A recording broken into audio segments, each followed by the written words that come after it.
So, habang nag-watch out tayo sa tilapia at nagkakape, panoorin natin ang pagbabackdrop namin ni Ate Angeline Metran. Shoutout to Daphne Lai Metran of Bakong, Dinulupihan, Bataan. Yes, may lakad din ako. Kaya saglit lang to. Flex ko lang sa inyo yung backdrop namin for inquiries. PM lang kayo.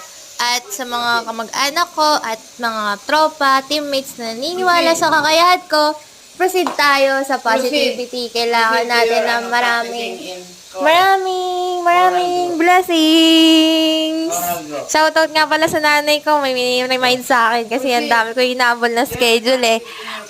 Okay, I have to go guys. Panoorin nyo nga pala si Kuya Ambel. Pisan! Shoutout sa'yo. Shout out to all from Nanay with Love. Hindi ko supusin sa buhay. Naki-shoutout na!